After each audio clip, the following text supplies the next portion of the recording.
Hello, my name is Dr. Jeff Shaver. I'm an Associate Professor of Biology and Science Education at the University of Arkansas Fort Smith. In this video, I'll tell you about some of my research, specifically on tallgrass prairie restoration, and in a follow-up video, I'll also provide information about my research on chloroplast DNA structure. A little background on me: I received my Bachelor's of Science in Biology and Biology Education from Purdue University, my PhD in biology from the University of Washington in Seattle, and I've been faculty here at UA Fort Smith for about 3 years.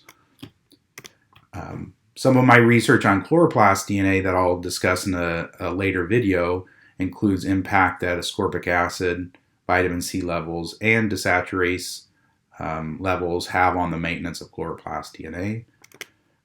In this video, I'll focus on changes in microbiome and mycobiome with tallgrass prairie restoration. This is a collaboration including faculty at Arkansas State and Jay Randolph, golf course superintendent for Ben Guerin Golf Course, who spearheaded all of these prairie projects and has recruited different scientists to work on evaluating the impact that his restoration efforts are having on the prairie. So we are focusing on changes in microbiome and mycobiome with the restoration. However, our current data is on microbiome, but we've received funding to expand our microbiome analysis and to also include mycobiome analysis.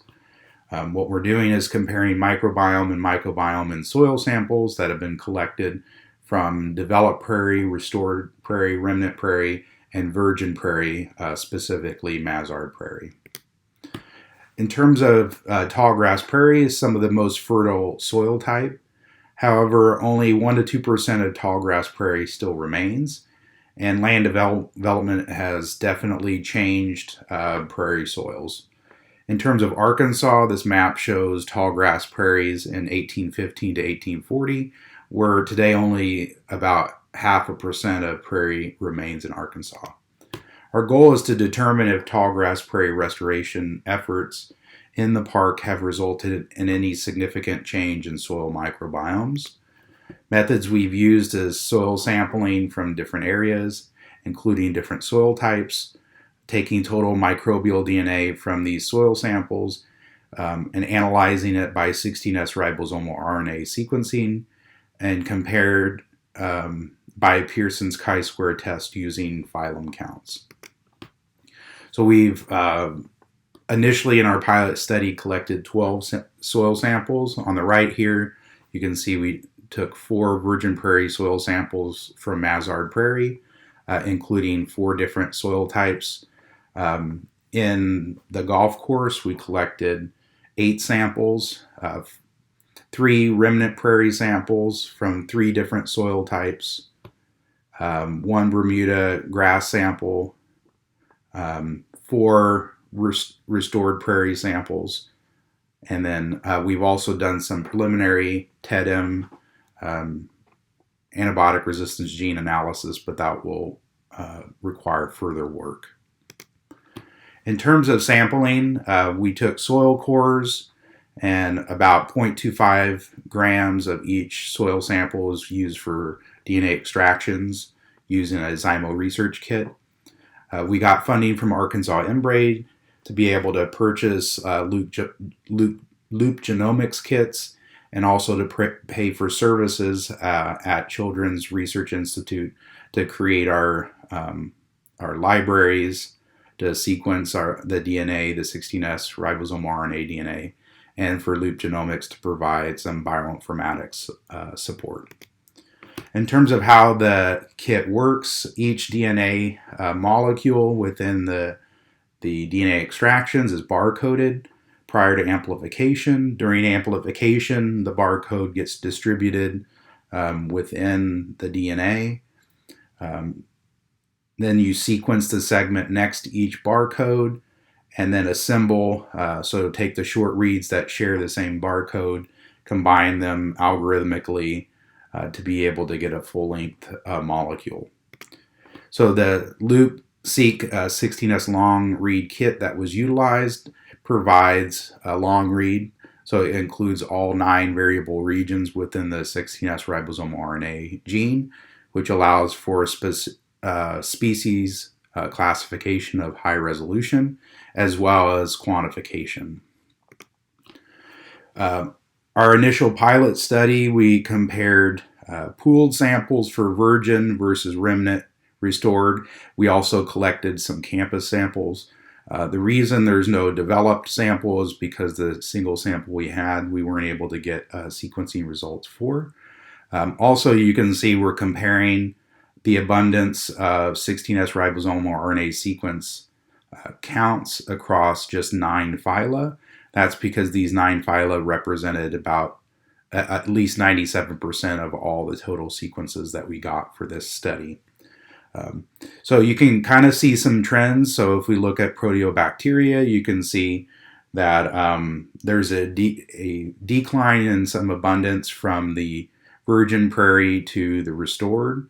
So kind of what we would hypothesize is that that restored prairies, so they're undergoing a process of maybe reestablishing some of the biodiversity, not only of the plant species, but also of the bacteria in the soil, would be less like the microbiomes in the virgin prairies.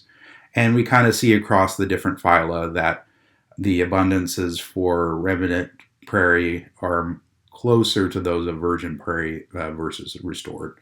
However, this is done on a limited number of samples, so we have gotten some funding to expand the number of samples done to improve our analysis. However, we did run chi-square tests comparing virgin to the remnant, the restored, and the campus sample, and all the proportions across the different phyla, these 9 phyla, were significant in the virgin versus the 3 other site types. So this research was presented by my research student, Jeremiah Smith, at the most recent 2019 Arkansas Embray Conference. More recently, we've done Left-C analysis, linear discriminant analysis effect sized based on input from our collaborators at Arkansas State. If you want more information on how to do this type of analysis, there's a link here at the bottom. But what it can generate is a cladogram that, in this case, in red, shows taxa that are more abundant in the restored versus the virgin prairie soil samples, and in green it shows taxa that are more abundant in the virgin versus the restored. So what this analysis does is features bacterial taxa most likely to explain differences between Ben Garin Park samples. In this case, we're just looking at the restored, and the Mazard Prairie soil samples from the virgin prairie. A couple standard tests for statistical significance with additional tests encoding biological consistency and effect relevance. And the colorations, as I mentioned before, of the nodes represent a taxonomic lineage significantly more common in restored prairie and virgin prairie. So they're restored in red and the virgin in green. So based on this analysis, we were able to identify several bacterial taxa that had previously been suggested as bioindicators of healthy prairie soils. So one of the most strongly differentiating families was the Xanthobacteriaceae within Rhizobiales in the proteobacteria. Several particular lineages within 3 other families were also more significantly abundant in the virgin prairie. Multiple families of Rhizobiales were more commonly associated with prairie soils compared to soils under corn cultivation in previous studies. And many rhizosphere-associated taxa, including most lineages of symbiotic nitrogen-fixing rhizobia, are classified within families of Rhizobiales. So in this slide, just showing some other data and comparisons to other reports by the researchers in terms of the taxa that we saw within the virgin prairie that were more abundant than in the Ben Garin golf course samples and how that relates to other studies. And then there was a couple of surprises, or at least one major surprise. So within this particular phylum, the Spartobacteria are a taxon of interest for tallgrass prairie restorations, given their likely importance for carbon dynamics and abundance in older 10-plus-year-old restorations and virgin prairie. Of the Spartobacteria detected in our study, members of this particular family and unclassified families within this particular order were more abundant in virgin soils.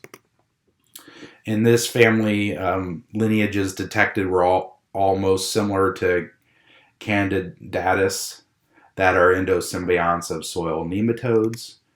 And another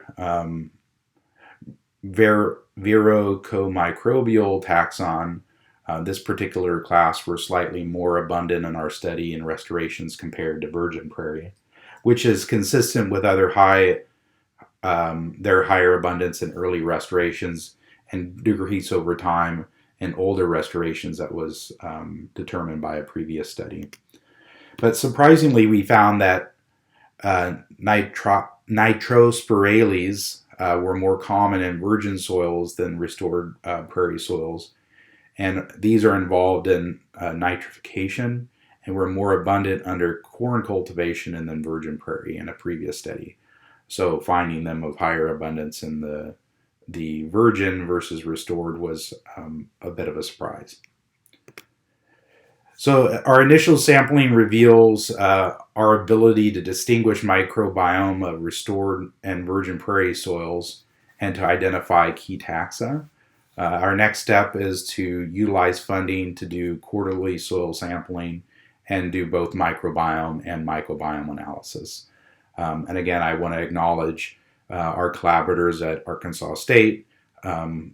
This project has involved me and my research students, but also other faculty at UA Fort Smith, and continued support from Arkansas Embry. So if you have any questions, feel free to send questions or comments to my email, jeff.shaver@uafortsmith.edu. Thank you.